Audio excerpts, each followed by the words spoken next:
my duty as President of the Republic. We live in difficult times, brought about by some forces of our own making, but certainly also by forces that are beyond our control. But we have, and we will continue to find solutions, and these are some of them. In terms of the economy, we will implement a sound fiscal management. Tax administration reforms will be in place to increase revenue collection. Expenditure priorities will be realigned and spending efficiency will be improved to immediately address the economic scarring arising from the effects of COVID-19 and also to prepare for future shocks. Productivity-enhancing investments will be promoted. Our country must become an investment destination, capitalizing on the corporate recovery and tax incentives for enterprises with the CREATE law and economic liberalization laws such as the Public Service Act and the Foreign Investments Act. Ecozones will be fully supported to bring in strategic industries such as those engaged in high-tech manufacturing, health and medical care, and all emerging technologies. This is also seen to facilitate economic growth outside of Metro Manila. Our tax system will be adjusted in order to catch up with the rapid developments of the digital economy, including the imposition of value-added tax on digital service providers. The initial revenue impact will be around 11.7 billion pesos in 2023 alone. Tax compliance procedures will be simplified to promote ease of paying taxes. We will pursue measures to determine possible undervaluation and or trade misinvoicing of imported goods. Through information and communications technology, the Bureau of Customs will promote streamlined processes. Disbursements for 2022 to 2023 will be maintained at above 20% of gross domestic product or 4.955 trillion pesos and 5.086 trillion pesos respectively to ensure continuous implementation of priority programs. Disbursement will further increase over the medium term from 5.402 trillion pesos or 20.7% of our GDP in 2024 to 7.712 trillion pesos or 20.6% of GDP in 2028. The medium-term fiscal strategy of this administration seeks to attain short-term macro-fiscal stability while remaining supportive of the country's economic recovery and to promote medium-term fiscal sustainability. Furthermore, and more importantly, fiscal policy aims to bring together the national government's resources so that these are mobilized and utilized in order to gain the maximum benefit and the high multiplier effects for our economy. Measurable medium-term macroeconomic and fiscal objectives include the following headline numbers. These are based on forecasts that are consistent with the guiding principles of coherence of strategies, policy discipline, and fiscal sustainability. 6.5 to 7.5% real gross domestic product growth in 2022. 6.5 to 8% real GDP growth annually between 2023 and 2028. 9% or single-digit poverty rate by 2028. 3% national government deficit to GDP ratio by 2028.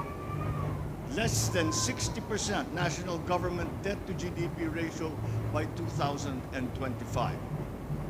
At least 4,256 US dollar income per capita and the attainment of upper middle income status by 2024.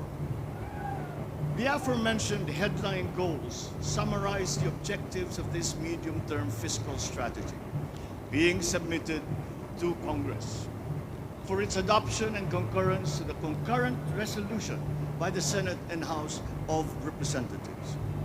Once adopted, the MTFF will become an anchor for the annual spending and financing plan of the national government and Congress when preparing the annual budget and undertaking related appropriation activities.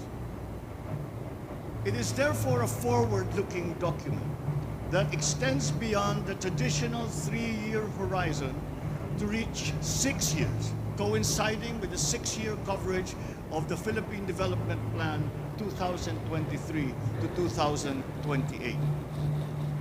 The MTFF also promotes transparency and credible commitment to pursue the indicated socio-macroeconomic goals that optimize the government budget. Medium-term growth targets and the assumptions regarding key macroeconomic variables underpin the medium-term fiscal plan. The recent past and the COVID-19 pandemic has beset the macroeconomic environment with challenges and a series of external shocks. Inflation has accelerated in recent months due largely to significant increases in international prices of oil and other key commodities. Still, the economic growth momentum remains firm, as demonstrated by the strong 2022 first quarter GDP growth at 8.3%. However, the recovery process from the impact of the pandemic is still ongoing, amid elevated uncertainty in the international economic environment.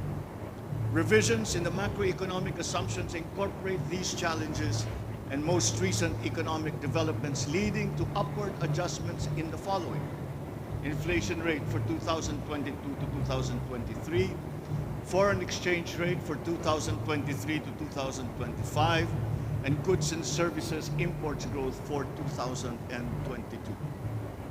The economy is expected to grow by 6.5 to 7.5% this year as we continue to reopen the economy while considering the recent external developments. In the first quarter alone, GDP saw an increase in household consumption and private investments, along with a robust manufacturing industry, high vaccination rate, improved healthcare capacity, and an upward trend in tourism and employment. This is expected to continue for the rest of the year. The strong economic growth is projected to be sustained and expanded further to 6.5 to 8% from 2023 until 2028. The average projected to range from 4.5 to 5.5%, following the uptick in fuel and food prices as a result of the ongoing Russia-Ukraine conflict and the disrupted supply chains. It is slightly adjusted to 2.5 to 4.5% in 2023 and is seen to return to the target range of 2.0 to 4.0% by 2024 until 2028.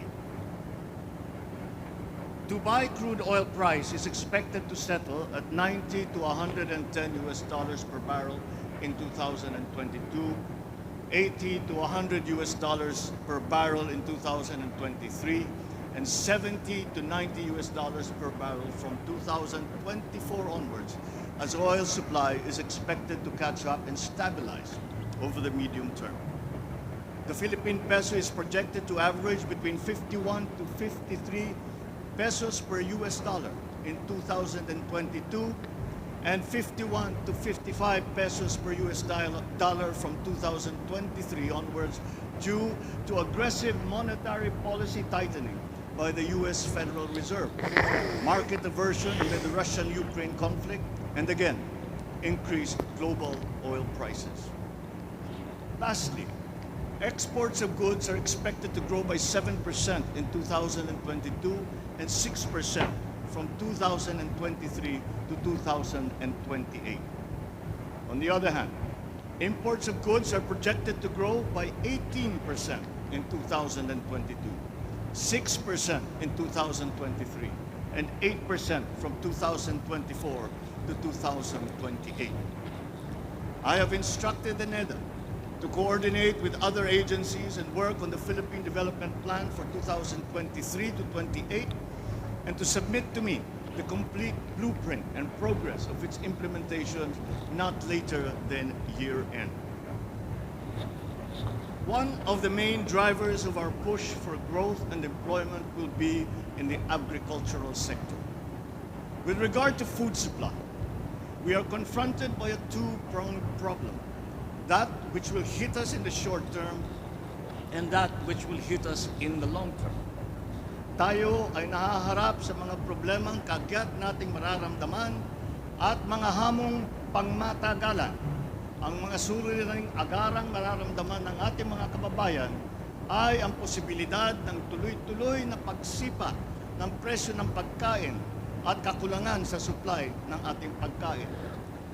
Upang masuportahan ang mabimili para mapanatili ang kanilang purchasing power o kapangyarihan sa pagbili, isinapinal ng Department of Agriculture ang planong taasan ang produksyon sa susunod na panahon ng pagtanim o planting season sa pamamagitan ng tulong pinansyal at teknikal. Magbibigay tayo ng pautang habang mas ilalapit natin sa sektor ng agrikultura ang hindi gaanong mahal na farm inputs na bibilhin na ng bulto ng gobyerno. Kabilang dito ang abono, pestisidyo, mga punla, feeds, fuel subsidy at ayuda para sa mga karapat-dapat na benepisyaryo. Para sa pangmatagalang solusyon, itataas natin ang produksyon ng mga kalakal at produktong pang-agrikultura. At para magawa ito, pagtitibayin natin ang tinatawag na value chain na nagsisimula sa mga magsasaka hanggang sa mga namimili. May mga bahagi ng value chain na sa ngayon ay kanya-kanya ang operasyon. Pagtibayin natin ang koordinasyon ng iba't ibang bahagi nito. Ang pagsasaliksik para sa mga makabagong paraan at ng pagtatanim at pag-aalaga ng hayop ay masusing gagabayan ng Department of Agriculture.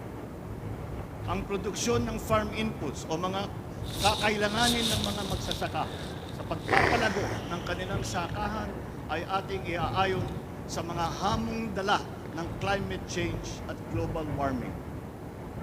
Mahigpit na pagsusuri ang gagawin ng ating mga eksperto tulong. Ang mga pautang at financial assistance sa mga magbubukid at mangingisda ay magiging institusyon at patakaran ng aking administrasyon.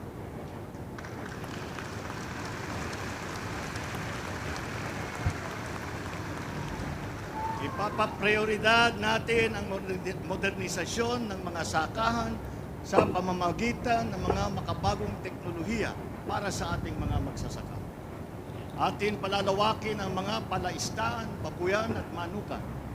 Lahat ng ito gagamitan ng siyensya para tumaas ang produksyong agrikultural.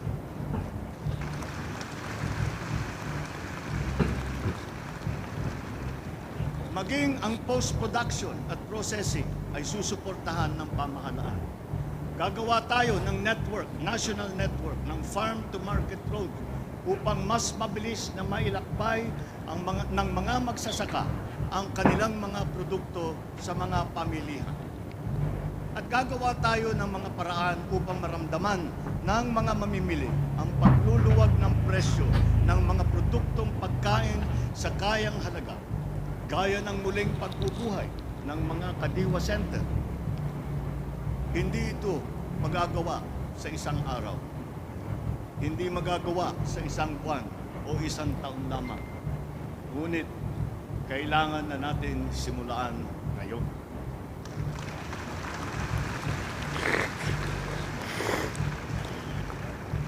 Ang Agrarian Reform Program ay dapat magpatuloy. Agrarian reform is not only about acquisition, but also about support services and distribution. To assist this, I intend to issue an executive order to impose a one-year moratorium on the payment of land amortization and interest payments.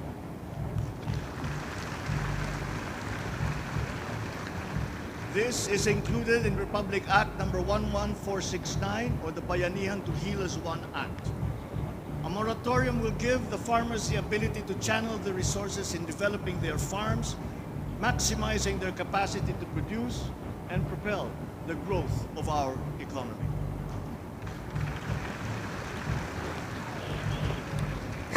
Civil society organizations also support this because it will unburden the farmers of their dues and be able to focus on improving farm productivity.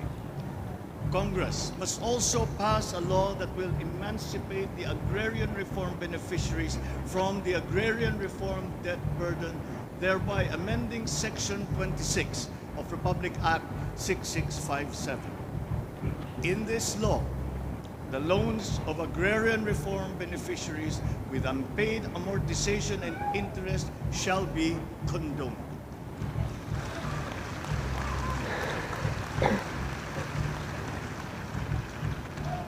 Layunin ng batas na ito ay burahin ang hindi mabayarang utang ng ating mga magsasaka na benepisyaryo ng agrarian reform.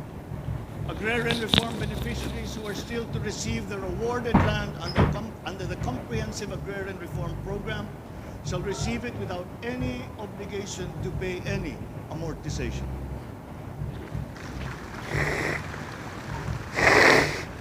The condonation of the existing agrarian reform loan will cover the amount of 58.125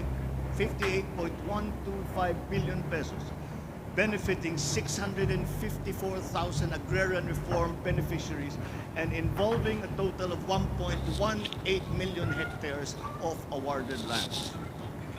Number 6657 as amended. Thus, Executive Order Number 75, Series 2019 requires that all government, agencies, bureaus, departments, and instrumentalities turn over agricultural lands to qualified agrarian reform beneficiaries.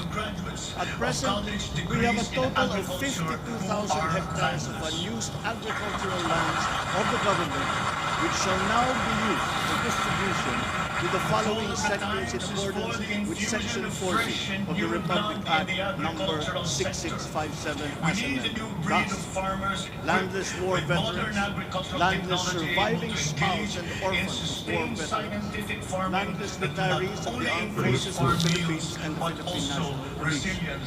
Agricultural lands acquired under this program will be given to graduates of college degrees in agriculture who are landless.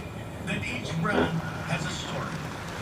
As for the Filipino brand, ours is deeply The call of the rooted in our times is rich for the cultural infusion of heritage, fresh and the and new tourism blood in the sector plays an agricultural sector. invaluable role We in the need a new promotion of breed the of Filipino farmers brand. equipped with modern Tourism is agricultural not only an technology able important to economic engage development in tool, sustained but scientific the farming abundance that of will not only opportunities that the increase sector farm yields in yields, terms but of also regular employment and resilience even in job the creation face at of the climate grassroots change. level is undeniable.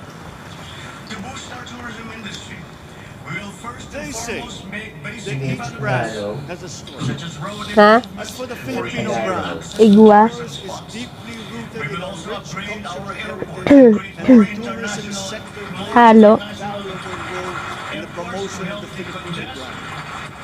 Tourism is not only an important economic development tool, but the abundance of opportunities that the sector creates in terms of regular employment and even job creation at the grassroots level is undeniable.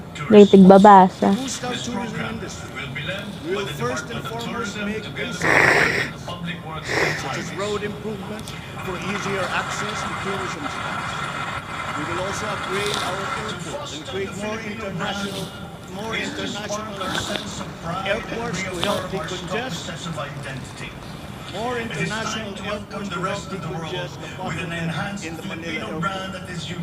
We will also make it more convenient for travelers to go around the country, even to remote areas, to help promote undiscovered tourist spots.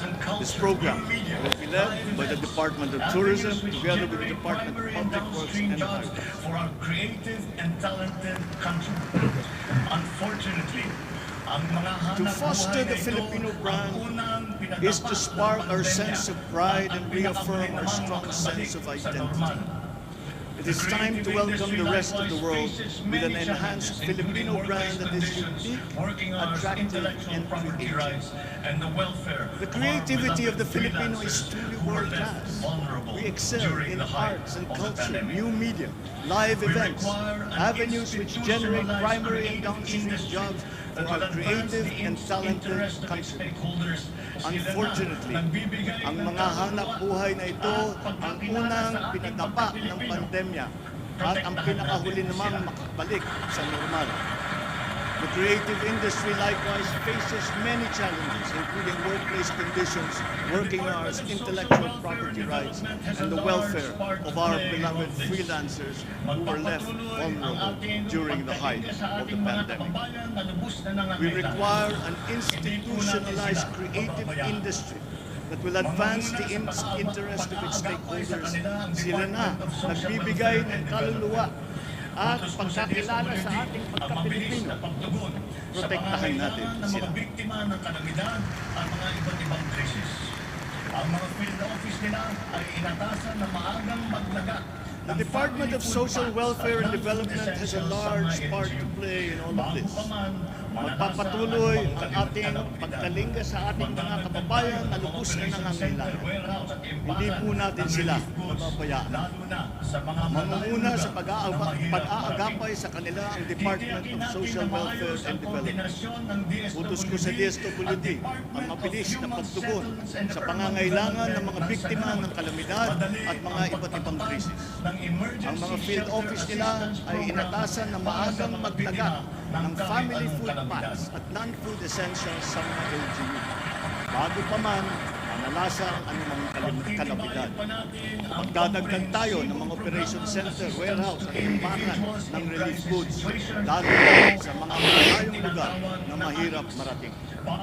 Titiyakin natin na maayos ang koordinasyon ng DSWD at Department of Human Settlements and Urban Development nang sa ganun madali ang pagpatupad ng Emergency Shelter Assistance Program para sa mga biktima ng kahit anong kalamidad.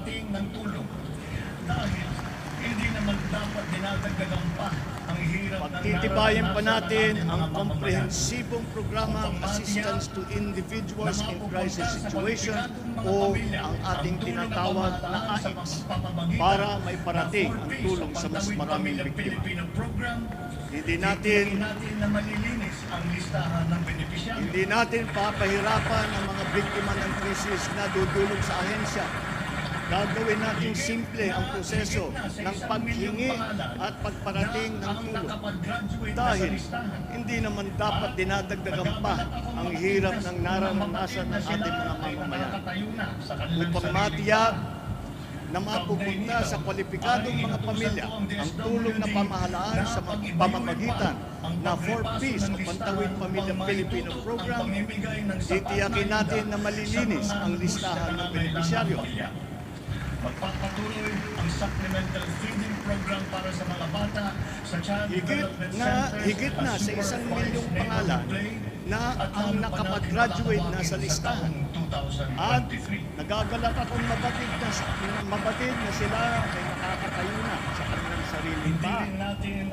Kaugnay nito ay inutusan ko ang DSWD na pag-ipayuhin pa ang pagrepaso ng listahan upang maitutok ang pamimigay ng sapat na ayuda sa mga lubos na nangangailangang pamilya.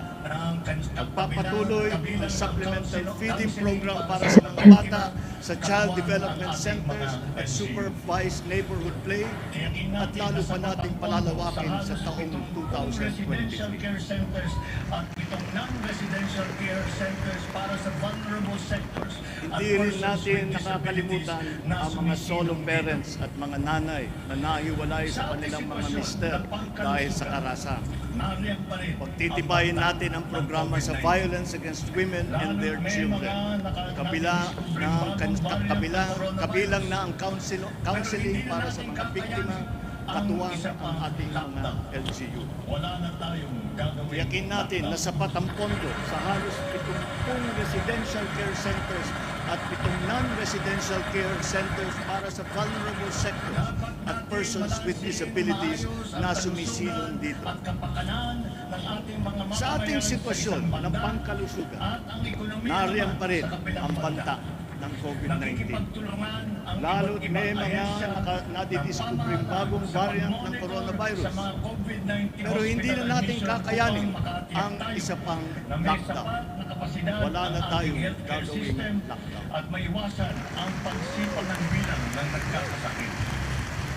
Patuloy din ating vaccine booster rollout para Dapat sa ating natin pangkalahatan balansehin ng depensa. maayos ang kalusugan at kapakanan ng ating mga mamamayan sa isang banda Sa ganitong at paraan, ang ekonomiya naman sa kabilang banda. tumaas muli ang bilang ng mga Nakikipagtulungan COVID ang cases, iba't ibang mananatiling ahensya mababa ang ng bilang pamahalaan ng mga sa pag-monitor ospital sa at mga bilang ng COVID-19 mga hospital namamatay. admission upang Sa makatiyak tayo pamamagitan ito, na may sapat na kapasidad ang ating healthcare system at maiwasan ang pagsipa ng bilang ng nagkakasakit. sa ating buhay. Patuloy din ang ating vaccine booster rollout para sa ating pangkalahatang depensa. Sa paglipas ng panahon at lalo pang iipayuhin ang kooperasyon kasama Sa ang ganitong pribadong paraan, sektor upang kahit tumaas pa tumaas ang muli ang kumpiyansa bilang ng mga COVID cases, mananatiling Nang sa mababa ngayon ay bumalik ang na tayo bilang sa ng full mga capacity, maospital laan-laan at bilang lang ng mga ang ating mga namamatay. negosyo. Sa pamamagitan nito, unti-unti rin tayong masasanay na nariyan ang virus pero hindi na seryoso ang banta sa ating buhay. Iaayon natin ang ating mga health protocols sa kung ano ang ating pangangailangan sa paglipas ng panahon at lalo pang iipayuhin ang kooperasyon kasama ang pribadong sektor upang tumaas pa ang kumpiyansa ng mga mamumunuhan nang sa gayon ay bumalik na tayo sa full capacity, lalo-lalo na ang ating mga negosyo. Itatatag natin ang ating sariling Center for Disease Control and Prevention at ang isang Pagbubutihan pa natin ang pagpapakalat ng tamang impormasyon ukol sa COVID, kasama ang kahalagahan ng bakuna. Mananatili muna sa ngayon ang alert level system natin. Pinapag-aralan natin ang ibang paraan ng klasifikasyon upang mas babagay sa kasalukuyang sitwasyon, lalong-lalo na sa pagbabago ng COVID. Sa pakikipagtulungan ng Kongreso, itatatag natin ang ating sariling Center for Disease Control and Prevention at ang isang Vaccine Institute.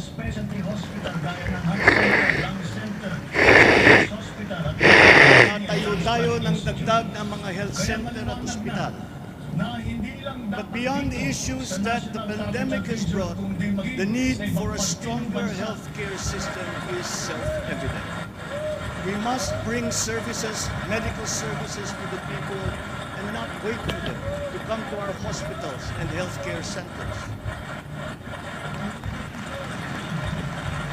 Napakinabangan natin ng gusto ang malalaking specialty hospital gaya ng Heart Center, Lung Center, Children's Hospital at National Kidney and Transplant Institute.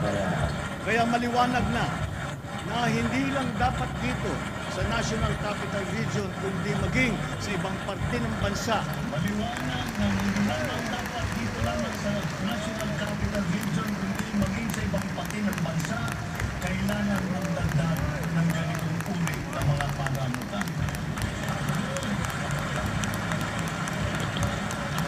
Bukod dito, upang mailapit natin ang healthcare system sa taong bayan, nang hindi sila kailangan pumunta sa sentro ng kanilang bayan, lalawigan o region, ay maglalagay tayo ng mga clinic, mga RHU, na pupuntahan ng mga doktor, nurse, midwife, medtech. Maliwanag na hindi lamang dapat dito lamang sa National Capital Region kundi maging sa ibang parte ng bansa, kailangan magdagdag ng ganitong uri ng mga pagkakulang.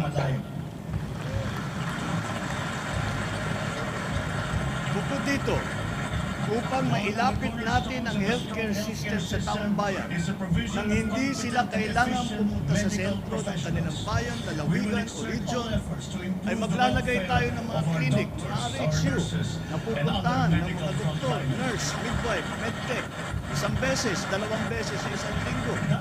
Nang sa ganon, magiging mas madali sa may karamdaman na magpapagamot nang hindi na kailangan magbiyahe ng malayo.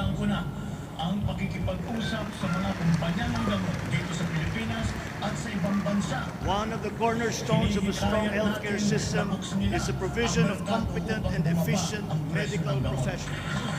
We will exert all efforts to improve the welfare of our doctors, our nurses, and other medical frontliners. ang mas murang generic o hindi branded na gamot sa merkado. Dapat din tayong magkaroon ng sapat na supply ng gamot na kinakailangan sa pang-araw-araw ng ating mga mamamayan. Sinimulan ko na ang pakikipag-usap sa mga kumpanya ng gamot dito sa Pilipinas at sa ibang bansa. Hinihikayat natin na buksan nila ang merkado upang bumaba ang presyo ng gamot. Na pantay-pantay dapat at walang kartel sa hanay ng mga pharmaceutical Halimbawa, companies. kung mas marami ang mas murang generic o hindi branded na gamot sa merkado, mas bababa rin ang presyo dahil sa kompetisyon. Ang Department of Trade and Industry ay nakikipag-usap sa mga interesadong manufacturer ng generic drugs na papasok sa ating bansa. And therefore, we must act on that shortcoming. Inuutusan ko naman ang Philippine Competition Commission na pantay-pantay dapat at walang kartel sa hanay ng mga pharmaceutical companies. Return to full face-to-face classes once again. Dahil kapag bukas ang merkado, bababa ang presyo ng gamot para mapakinabangan ng ating mga mamamayan. This is one of the hard lessons that we learned when the pandemic struck. Ha? Therefore, Labi am? Galing Christmas. With utmost consideration in the educational sector, as we are still I believe it is time for our children to return to full face-to-face classes once again. for students and the entire academic community when they return to face-to-face classes. The Department of Education, led by our highly able Vice President Sara Duterte, is now preparing This is one of the reasons I have for its implementation in the upcoming school year, with utmost consideration for the safety of students as we are still in the middle of the COVID-19 pandemic. We must ensure that our classrooms are safe for teachers, for students, and the entire academic community when they return to face-to-face classes. We continue to encourage everyone to get their booster shots in preparation for the resumption of in-person classes.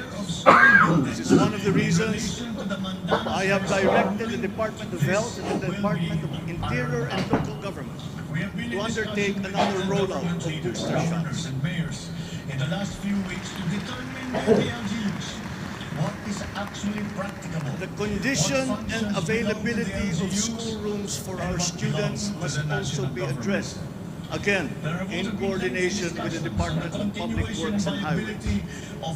Though some complications have arisen over the question of repair of school buildings in relation to the Mandanas-Garcia ruling, this will be ironed out. We have been in discussion with local government leaders, governors and mayors in the last few weeks to determine with the LGUs what is actually practicable, what functions belong to the LGUs, and what belong to the national government.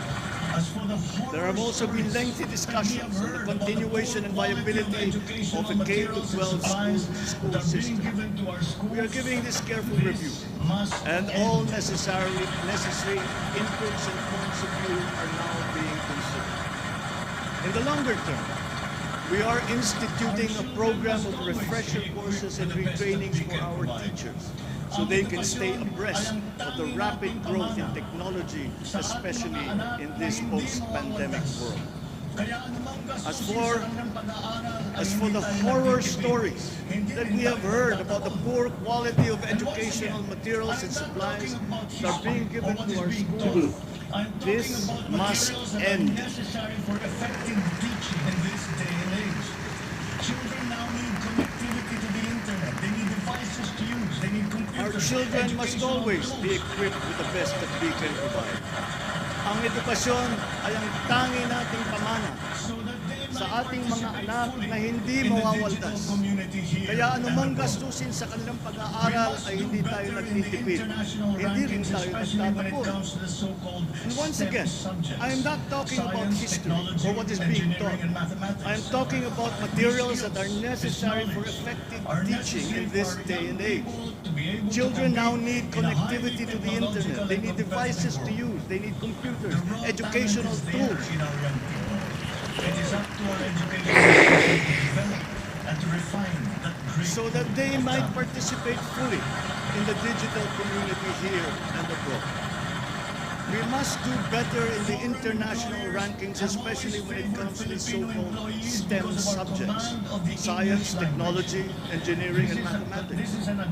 These skills, this knowledge, are necessary for our young people to be able to compete in a highly technological and competitive world. The raw talent is there in our young people. It is up to our educational system to develop and to refine that great talent. Therefore, the question of our medium of instruction must be continuously re-examined to maintain. Foreign employers have always favored Filipino employees because of our command of the English language. This is an advantage that we must continue to enjoy. The internet has now become the global marketplace, not only for goods, services, but also for ideas, even extending to our own personal interactions. And the language of the internet, for better or for worse, is English. Therefore, the question of our medium of instruction must be continuously re-examined to maintain that advantage that we have established as an English-speaking people. Robotics, self-driving electric vehicles, 3D printing, virtual and augmented realities, among On a others, related that subject, will radically transform the way we are business is entering done. an age of exponential adoption of technology. It is the fourth industrial revolution. This will be characterized by the infusion of technology into almost every facet of our lives. Breakthrough technologies in the areas of quantum computing, artificial intelligence, nanotechnologies, the Internet of Things, robotics, self-driving electric vehicles, 3D printing, virtual and augmented realities, among others, that will radically transform the way business is done. The scale and the speed at which these innovations are introduced universally into our everyday lives and activities is unprecedented in our recorded history. We cannot stand idly by. The mission of our Department of Information and Communications Technology is to identify and utilize these innovations to improve governance. It has the daunting task now of transforming our government into an agile bureaucracy that is responsive to the needs of the public. Provide good and solid data to ensure informed decision-making, as well as allow secure and seamless access to public services. The voluminous records stored in the government warehouses and archives have to be digitized. Those that are already stored in various inventories of data should be harmonized and shared across departments and agencies. Needless to say, these have to be kept in large data centers that are secure yet accessible. The national ID will play an important part in this digital transformation. Into rapid digitalization, the digital divide will become. For citizens to be able to seamlessly transact with government, their identity must be easily verifiable. We expect to issue 30 million physical IDs and 20 million digital IDs by the end of this year. Universal connectivity will be a vital component in order The target is to ensure accomplish that the no issuance of about citizen is 92 left behind. million IDs by the middle of next year. As the world moves into rapid digitalization, the digital divide will become more pronounced. The depth and breadth at which these technologies will be transformative in our lives is fully expected. This will open new opportunities for the creation of wealth, but will also likely create inequalities. Hence, universal connectivity will be a vital component in order to ensure that no citizen is left behind. Should be utilized. These may be through a combination of terrestrial or submarine fiber I have optics, therefore tasked the wireless, and even DICT to satellite deploy technology. digital As connectivity our public across service our act has various opened the islands. doors and This will removed be the done restrictions on through foreign the investment, implementation of the we National foresee an Broadband increase in Plan, direct the investment Common of Tower overseas Program, players. connecting our This will geographically translate isolated into and better disadvantaged quality, areas availability, and via our affordability of Broadband telecommunication Langasa services project. all over the country. We come now to infrastructure. All relevant modes of digital transport should be utilized. These may be through a combination of terrestrial or submarine fiber optics, wireless, and even satellite technology. As our Public Service Act has opened the doors and removed Nasarong oras ng pagtarag. direct investment in Wara, magkipigbasa. This will translate into quality, availability, and affordability of telecommunication services all over the country. We come now to infrastructure. Kaya si The backbone of an economy is its infrastructure. The infrastructure program of the Duterte administration Sana? must artist ng senador, Si Robin? o si Ruben, yung sa camera, nagagaho na kahit We shall confidently build on this firm foundation established by my predecessor as it is in building an edifice. We must keep the momentum and the Pero pigsarabi pang mga ano na lang tinapusan. infrastructure development will remain a very high priority to strive for growth. Maluyang tayo. Once again, I will not suspend any of the ongoing projects as those have already been shown to be of benefit to the public that they serve. Infrastructure development and for innovation. Our We will continue to study the proposals that have been made.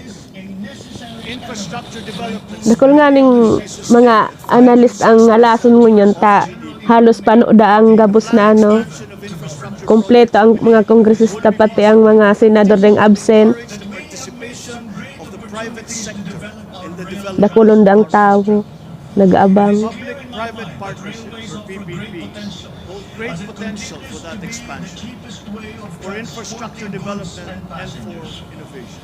We can build upon Our infrastructure development is of primary importance as it is a necessary element to improve many other sectors, to include agriculture, tourism, general economic activity, and even tourism. It is my belief Alas 4 nagpoon no. 4:45 na. some great opportunities to develop our rail transport. Pag Tagalog talaga nagaano siya. It is clear in my mind that railways offer great potential as it continues to be the cheapest way of transporting goods and passengers. such as the North We can build upon already existing lines by modernizing these old railway systems. kaya pagdito, There are dozens of railway projects Sana? above ground below ground, Dahil not just in Manila, but in other Pero regions. dati nang tinaram niya na gusto niyang babayin maski diit na ay maski saday na ano kang parte kang Pilipino. This administration is committed to finish building the current portfolio within Nagtataba nga na isa oil. railway projects. Kaya nga nagmumura diit ang oil. The railway system, the 33-kilometer Metro Manila subway project, the 147-kilometer North-South commuter railway Ilocos, Bicol, anong na oras ang nalang biyahe? extension, Mga ano, 3-kilometer MRT-7, and the common station that will connect LRT-1, MRT-3, and MRT-7. And beyond NCR, larger scale railway systems like the 102-kilometer Mindanao Railway Project, the El Nido Transport Terminal.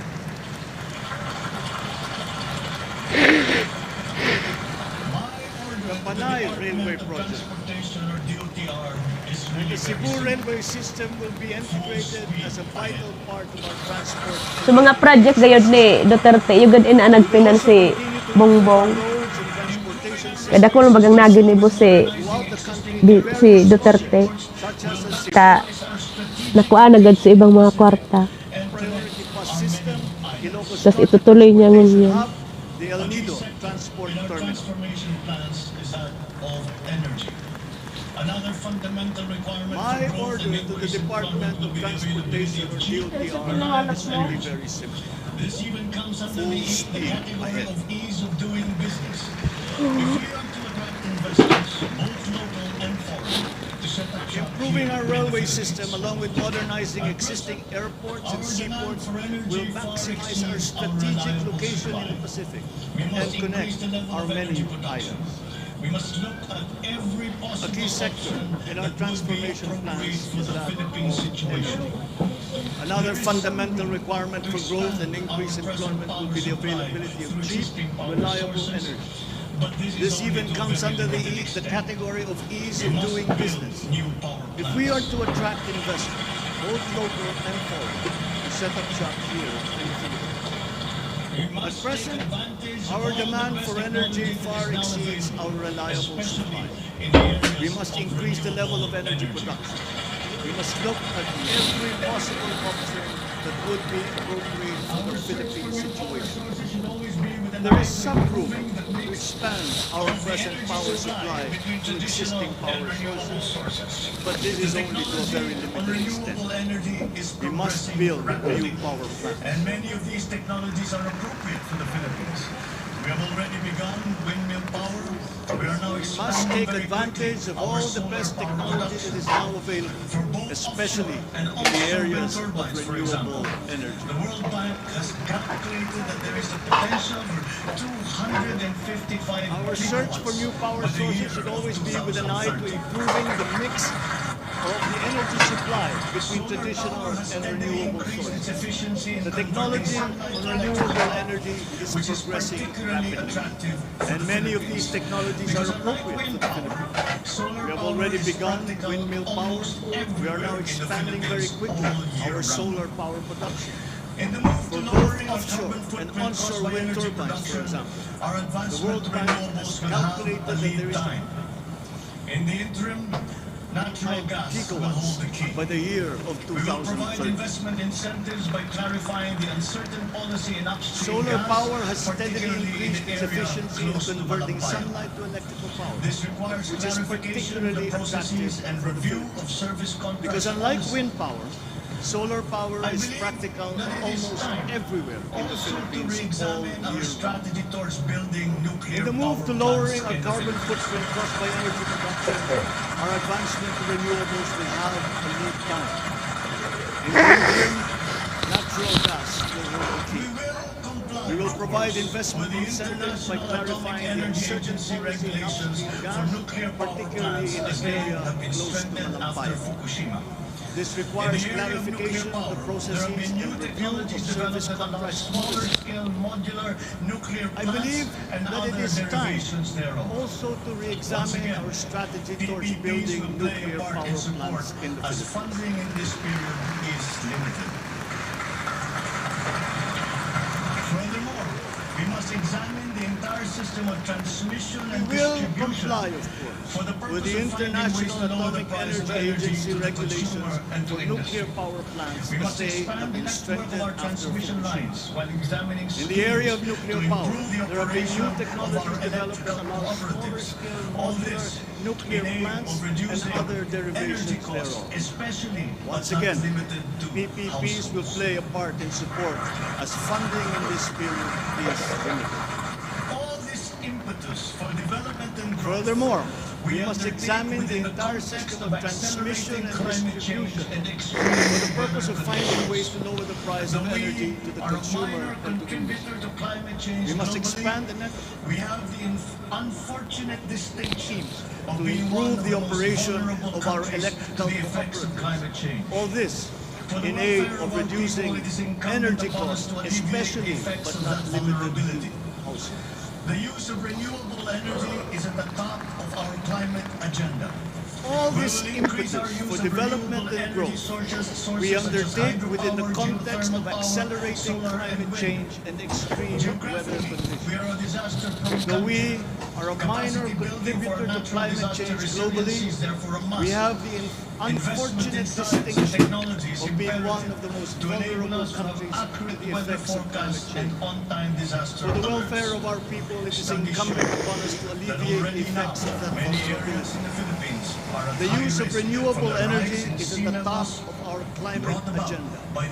We will increase our use of renewable energy sources such as hydropower, geothermal power, solar, and wind. Geographically, we are a disaster-prone country. Capacity building for our natural disaster resiliency therefore a must. Investment in science and technology is imperative to enable us to have accurate weather forecasts and on-time disaster alert.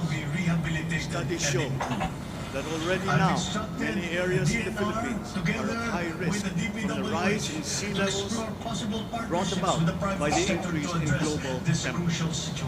We must adapt to this phenomenon with disaster-proof planning for our communities. But we have to guarantee We will that these also laws look are properly into the enforced. precarious fresh And water this will supply require a situation great in the deal of country, coordination and especially in cooperation our between urban concerned areas. government agencies Many of and our water private supply stakeholders. systems date back to the Companies 1950s, who and they exploit must our now be natural resources rehabilitated and must follow improved. the law. I've We instructed all have the the DNR responsibility to together preserve with this the earth. DPWH For to we explore are but possible partnerships custodians, with the and we private will pass sector to on address this great this crucial treasure to situation. future generation. The Philippines has excellent laws on the environment, but we have to guarantee that these laws are properly That the enforced. preservation And of this the will environment require a great deal of is the coordination and preservation cooperation of between life. concerned government agencies and private We stakeholders. cannot mitigate climate change. Companies who exploit our natural resources must follow the law. Will be for naught. We all have the responsibility to preserve Bawat this earth. Pilipino sa ibayong We lugar are but na custodians, nagsasakripisyong and we will lisanin ang pass kanyang on this pamilya great sa treasure Pilipinas to future upang maghanap generations. buhay ay nararapat lamang magkaroon ng pamahalaan na tatawag nilang tahanan. There is habang no nasa question ibang bayan. that the preservation of the environment Ito ang is papel the na preservation gagampanan of life. ng kagawaran ng manggagawang mandarayuhan o If we cannot Department of mitigate Migrant climate change, Workers, all our plans for the economy, all our plans for our future will ng be gobyerno for ng naught. isang taong. Bawat Pilipino sa ibayong dagat na nagsasakripisyong lisanin ang kanyang pamilya sa Pilipinas upang maghanap buhay ay nararapat lamang nagkaroon ng pamahalaang natatawag nilang tahanan habang nasa ibang bayan. Titiyak na ang kanilang mga hanap buhay ay tugma Ito ang sa papel kanilang mga na gagampanan ng kagawaran ng manggagawang mandarayuhan o Department of Migrant Workers matapos itong ideklara bilang ganap na ahensya ng gobyerno ng isang bayan. Ang kagawaran ito ay magsisilbing kanlungan ng ating mga kababayan sa gitna ng mundong walang kasiguruhan at mahigpit na kompetisyon. Ito ang maglalatag sa kanila ng mga oportunidad. Titiyak na ang kanilang mga hanap buhay ay tugma sa kanilang mga kasanayan. Maninigurong akma ang sahod na ayos na kalagayan sa kanilang mga kumpanya at mga ngalaga sa kanilang mga pamilya habang sila ay nasa malaya. Gagawin natin ito sa pamamagitan ng pag-aalis ng red tape sa sistema ng pagsusulong ng digital power. We shall automate the verification of contracts and issue secure overseas employment certifications that you can keep on your smartphone. I call on the Department of Migrant Workers and the DICT to make this a top priority. ang mga papeles ng Pilipinas ng Pilipinong nais nitong Tinatawagan ko rin ang Department of Foreign Affairs na makipagtulungan sa Department of Migrant Workers na tiyakin ang lahat ng mga diplomatic post ay tutulong na agaran maibalik sa trabaho ng ating overseas Filipino workers na nawalan ng hanap buhay buhay itong nakalipas na ilang taon. may kinalaman sa Wala. kanilang pangingipagbansa. Mula sa 3 buwan ay gagawin na lang natin 3 linggo para sa isang dayuhang employer na iproseso ang mga papeles ng Pilipinas ng Pilipinong nais itong kunin bilang empleyado. Taatasan din natin kagawaran ng gawing simple ang komplikadong handbook ng mga tuntunin at regulasyon para sa pagkakataon. Nang sa gayon ay maging malwan sa mga transaksyon may kinalaman sa kanilang pangingibang bansa. Mula sa handbook na may 204 seksyon ay gagawin natin pansin na lamang na hindi hihigit sa isang daang pahina. Social media platform ng Department of Migrant Workers at Mahirap na nga ang buhay. Kaya naman, ayaw pa natin makitang lalo pang nahihirapan ang ating mga manggagawang manggagawa pagtupad sa kanilang para sa mga kababayan nating naiipit sa kaguluhan, pinakapuso at nanganganib ang buhay. Ikinagagalak kong sa ilalim ng aking pamumuno ay ilulunsad natin ang One Repatriation Command Center o ORCC.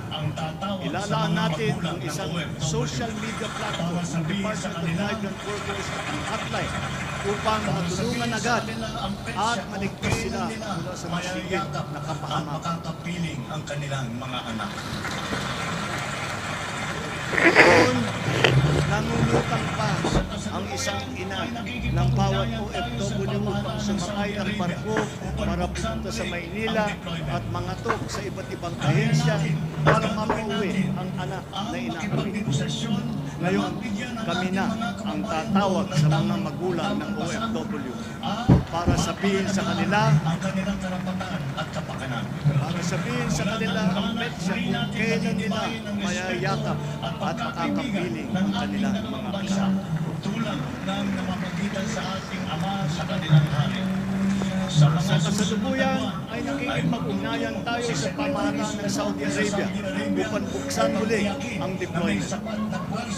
Kaya natin at gagawin natin ang makipag-negosasyon na mabigyan ang ating mga kababayan doon ng tamang pasahod at mapagalagaan ang kanilang karapatan at kapakanan. Muli natin patitibayin ang respeto at pagkakaibigan ng ating dalawang bansa tulad ng nakapagpagitan sa ating ama sa kanilang nanay. Sa mga susunod na buwan ay magtutungo si Secretary Susan Office sa Saudi Arabia upang tiyakin na may sapat na puwersa magsisiguro na mabubuksan muli ang empleo sa bansa at para maisulong ang ating kampanya laban sa human trafficking. Ngayon, para naman sa mga anak na naiiwan sa Pilipinas, titiyakin ng Department of Migrant Workers sa pamamagitan ng OWA na sila ay maipapasok sa magagandang paaralan, magtuturo sa kanila ng financial literacy, mental wellness, sports, healing, kultura. Ito ay mangyayari sa pakikipagtulungan ng iba't ibang ahensya ng pamahalaan. Alagaan natin ang kabataang Pilipino sapagkat sila ang kinabukasan ng ating kinambayan. Journey into inspirational stories for all time. Sa ating mga kababayan na nasa ibang bansa, And of course, you deserve a home free government. Not only for the money that you send home, but you are not cold tools of the economy. You deserve it for your sacrifices, for our country, and your perseverance and excellence in the global arena. You OFWs represent the fighting faith of the Filipinos as a nation and as a people. Let us transform your overseas journey into inspirational stories for all time. Thanks to you, our dear legislators, and of course to the man every OFW now refers to as their tatay, President Rodrigo Duterte. You passed the law that created this new home for our OFW.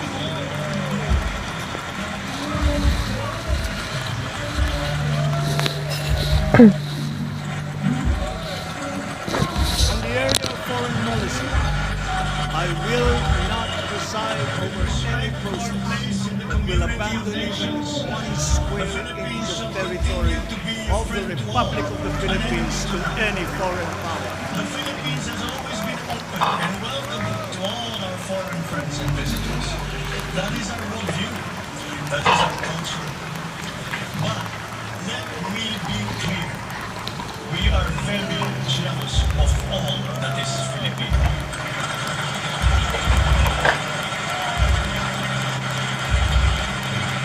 We will be a good neighbor, always looking for ways to collaborate and cooperate with the end goal of The Philippines shall mutually continue beneficial to be a friend outcomes. to all, If an we enemy to agree, none. we will cooperate The and we will Philippines work has together. always been open And and if we welcoming differ, to all our let us foreign talk some more friends and visitors. until we That develop is a our worldview. consensus. That After is our all, culture. that is the Filipino But way. let me be But we clear. will not waver. We are We very will stand jealous firm of in our all that is independent Filipino. foreign policy with the national interest as our primordial guide. We will be a good neighbor, always looking for ways to collaborate and cooperate with the end goal We of commit to maintaining good mutually relations with the rest beneficial. of the world. If As we a matter agree, of fact, we will it is my cooperate and we sincere will work belief together. that the And need if we for differ, strong bonds and let us talk collaboration some more among nations until emerges we in the develop a direst of consensus. times, such as in a That is pandemic. the Filipino way. The partnerships and we alliances will that not we make waver. with all will We will provide stand stability firm in our that all independent nations will foreign need policy as with we the Uy, ano baga sa foreign policy? global economy. The Philippines will continue to promote stronger and multifaceted relationships with all our partners around the world. We commit to We are maintaining in good fact relations with the grateful rest of the for the world. messages of As a support matter of fact, and it offers is my of sincere help that we belief have received from that many the of our need for friends strong in the bonds and international collaboration among community. nations emerges in This the has been direst of communicated times, to us through the different such as envoys in a and pandemic. ambassadors here in the Philippines. The partnerships and Such alliances strong that we make with relationships all will can only provide be stability beneficial that to all all nations will involved. need as we emerge into As this I new am here global today, economy. addressing the The legislature, Philippines will continue to promote stronger and propose multifaceted legislation that we would like you relationships to with all pass our in support partners. of these programs. We are in fact grateful National for the Government messages of Right support Sizing Program, and offers a of reform help that we mechanism have received from many of our that friends seeks in to the enhance international the community. government's This institutional has been capacity communicated to to us perform to the its different mandate and to envoys provide and better ambassadors here services in the while Philippines. ensuring optimal and Such efficient strong use of relationships resources. can only be Compared to beneficial previous government to all. reorganization efforts, the NGRP will entail As a I am here today, comprehensive strategic review addressing of the the functions, legislature, allow me operations, now organization, propose systems, and legislation that we would processes like you to of the pass and different support. agencies and massive and transformational initiatives in National agencies Government concerned, Right-Sizing such as mergers, A reform consolidation, mechanism splitting, transfer, and that even seeks the to abolition of enhance some the offices. government's The institutional right-sizing capacity efforts will to also perform its involve the mandate and to conduct provide better of a service, while comprehensive ensuring strategic optimal review and efficient of use of functions, resources. programs, and Compared to program previous projects that government will come reorganization across efforts, various the NDRP agencies. will Number entail two, a a comprehensive budget strategic review of the modernization bill. functions, This operations, seeks to organization, institutionalize a systems, cash-based and budgeting processes system of under the different Executive Order agencies. Number 91, Massive Series 9, transformational 2019, initiatives in to strengthen agencies fiscal discipline in such the as allocation and mergers, use of consolidation, budget resources by splitting, ensuring and that the every abolition peso of some budgeted by the government will The go to right-sizing the efforts actual will also delivery of involve programs and projects. of a The full comprehensive implementation strategic of the review CBS of is functions, timely and vital programs, as the government and projects executes that will responsive across recovery plans various agencies. post-pandemic. Number two, Number a three, budget Tax modernization Package bill. 3 This seeks Valuation to Reform Bill. institutionalize a cash-based budgeting system bill under provides Executive for Order the Number 91, A, Series 9, establishment of 2019, real property to values strengthen and fiscal valuation discipline in the standards allocation across the of country. budget And resources B, by the ensuring development of that real every property peso information budgeted by the system government that will provides lead for the to the database actual delivery of all real property transactions The and full declarations implementation in the of country. CBS is timely and Number vital four, as the government Passive executes Income and Financial recovery Intermediary plans post-pandemic. Taxation Act. Number This three, seeks to reform the Tax taxation of package capital three, income and valuation financial reform services bill. by redesigning This the financial bill sector provides for the financial sector a taxation into establishment of simpler, real fairer, property more values efficient, and and a valuation revenue-neutral tax across the system. country. It also And B, represents the to adopt development a of real regionally property competitive tax information system. system that Number provides for five, the database of E-Act all real property provides for the transactions Number which shall 4, cover all e-government passive services and income and processes. financial intermediary Number 6, the Internet Taxation Transaction Act, or This e-commerce seeks to law, reform the which taxation of aims to capital establish income an and effective financial regulation services of by commercial designing activities a financial through the sector internet or electronic financial means to sector ensure taxation that is consumer simpler, rights and fairer, data more privacy are efficient, protected, and a revenue innovation is neutral tax encouraged, system. fair It also advertising represents practices and competition are promoted. tax system. Online transactions are secured, intellectual property rights are Provides for protected, the and establishment product of the standards and e-government safety master are plan, observed. which shall cover all Number e-government 7. services and processes. Government financial Number 6, institutions the Internet unified Transaction initiatives Act, to the distress e-commerce law, enterprises for which aims to economic establish recovery. an effective This regulation seeks of to commercial provide financial activities assistance to through the distressed internet enterprises electronic critical means to ensure economic that recovery consumer through rights programs and and data initiatives privacy to are be protected, implemented by the Land Bank of the innovation is Philippines, encouraged, the Development fair Bank of the Philippines, advertising and the practices and Philippine Guarantee competition are Corporation for purposes of Online addressing transactions liquidity are or secured, solvency problems of intellectual property rights are MSMEs protected, and strategically and product important standards and industries safety to are encourage ensured. their continued operation Number 7. and maintain employment. Government financial institutions unified initiative to Number 8. distressed enterprises for Establishment of a economic medical reserve corps. This seeks to provide financial Establishes a assistance medical to reserve distressed corps under the Health and Emergency Management economic Bureau recovery of the DOH. programs and The initiatives MRC shall be implemented by the composed of Land Bank of the licensed Philippines, physicians, medical Development Bank of students the who have completed their and the 4 years of Philippine medical Guarantee courses, Corporation graduates for of purposes medicine, addressing liquidity registered or solvency nurses, problems licensed of and licensed allied health strategically professionals. important industries. Number 9. We encourage their continued National Disease Prevention Management Authority. This bill seeks to create Number the 8. Center for Disease Prevention and Control attached to the DOH. establishes a medical research corps under the Health and Emergency Number Management 10. Bureau The creation of the of DOH. the Virology Institute of the Philippines. This will create the Virology Science and Technology Institute of the Philippines as an attached agency of the DOST. All officers and units under the DOST with functions related to virology shall now be transferred to the Virology Institute of the Philippines. Number 11. The Department of Water Resources. This seeks to create the Department of Water Resources and adopt the Integrated Water Resource Management as the strategic framework for national water management policy making and planning. This Number will create 12. the Virology Science and Unified Technology system of Institute of the separation, Philippines retirement, as an and attached pension. agency of the This grants a DOST. monthly All disability officers pension and units under in the lieu DOST with functions of disability related to benefits virology provided shall now be under transferred existing laws for military and uniformed personnel retired by reasons of disability. The Department of Water Number Resources. 13. This seeks to create The the Department of E-Governance Water Act. Resources It and promotes the use of Integrated internet, Water Resource and other Management ICT as to provide framework opportunities for for citizens. national water management Number policy. 14. The National Land Use Act. 12. Unified system of separation, retirement, and pension.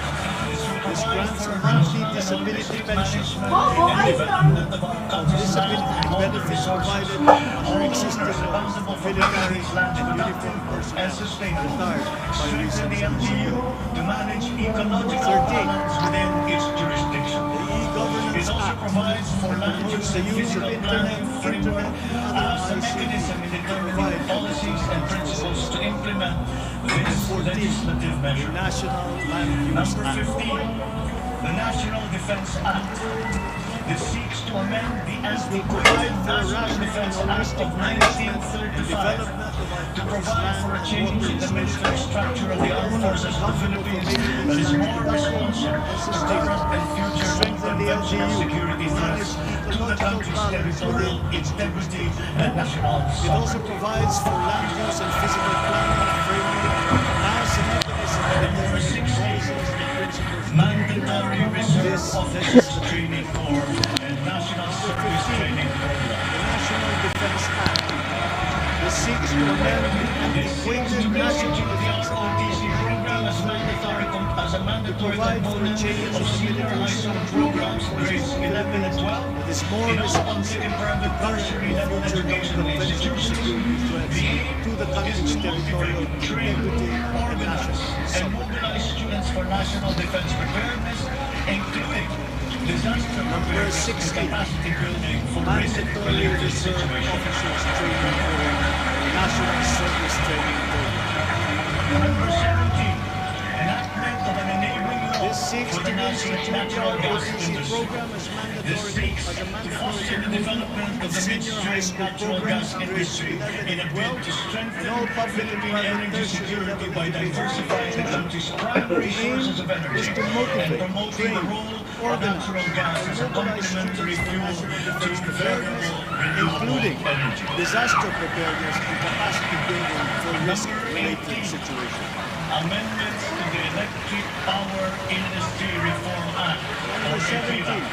enactment of an enabling law for the natural gas This industry. aims to improve This the seeks to implementation foster the of the law's development of the provisions midstream and natural enhance gas its industry in a effectiveness to bid to address the strengthen high cost of Philippine electricity, energy security by alleged diversifying pollution, its and primary insufficient source of power energy supply. and promoting the The bill role seeks of to natural restructure the gas as a Energy complementary Regulation fuel Commission to variable to foster renewable accountability and improve the Commission's governance system that will Number ensure 18, consumer protection and amendments in to the enhancing Electric Power competitive operation Industry Reform of Act, the or electricity EPIRA. market. Number 19, amendments to the Bill Operate Aims to Transfer improve Law. the implementation This of seeks the to law's improve the provision implementation and enhance of its the effectiveness to public-private address partnership the high program cost of and to be electricity, able to direct alleged the market desired pollution, outputs and and outcomes insufficient power in supply. line with the The strategic bill seeks to development restructure targets the of the Energy country. Regulation Specifically, Commission the to amendments foster seek to accountability one, and improve address the the Commission's governance ambiguities system in the existing would law. ensure consumer protection Address the and bottlenecks and challenges enhancing affecting the competitive implementation of the operation PPP of program. the electricity And market. 3, foster a more Number competitive 19, and amendments enabling to the bill environment for Operate Transfer PPPs. Law. This seeks to improve the To my fellow implementation Filipinos, of the ang public-private ating mga partnership minamahal na program kababayan. and to be able to direct the Patindi desired na hindi outputs and madali outcomes ang in ating line with the pinagdadaanan strategic sa nakaraang development higit na targets of the 2 taon. country. Alam ko Specifically, rin the amendments na seek to ang bawat isa 1. sa inyo Address the ay ambiguities ginagawa ang in the lahat existing ng law. inyong 2. nakakaya Address the upang bottlenecks and patuloy challenges na affecting harapin the ang lahat implementation of ng the PPP pagsubok sa program. kasalukuyan. And 3. I Foster do a not more intend to competitive diminish the risks enabling and the challenges that we face in this turbulent time in global history. To my fellow And Filipinos, yet, ang ating I mga see sunlight minamahal filtering through these dark clouds. batid ko na hindi We have madali assembled the ang best ating Filipino minds pinagdaraanan sa to help mga navigate us to this global Alam ko rin crisis that we are now na ang facing. bawat isa sa We inyo will ay endure. ginagawa ang lahat Let our ng inyong Filipino spirit makakaya ever upang remain patuloy undimmed. na harapin ang lahat ng pagsubok sa mundo. I do not I know intend this to diminish in my the risks mind. and the I know it challenges in that my we heart. face in this I know turbulent it in my time very in soul. global history. The state Yet, of the nation I see is sunlight sad. filtering through. Thank you and good afternoon. Maraming We salamat. have assembled the best Filipino minds to help navigate us through this global crisis that we are facing. Galing ka ng buhay. Let our Filipino spirit ever remain undimmed. Po ang pagtapos ng unang Sona ng Pangulong Ferdinand Romualdez I know Marcos this Jr. in my na tumagal ng isang oras at my heart. 15 minuto I know it in my very soul. at pinigil ang nakatakot ng mga boses kung nagsilakas sa lahat ng specific Thank you. Good afternoon. Maraming actions salamat. at start ng bansa na palakpakan at standing ovation yan sa punto na nagsiibig ang nasa plenary na mababang katulungan ng Kongreso palakpakan ang Pangulong Bongo Marcos. Maraming isa-isa, maraming military nakaka-overwhelm na kumatsero sa mga nakikinig sa akin at nanonood ngayon sa special coverage ng DZRH. Pwede mo kayo magbigay ng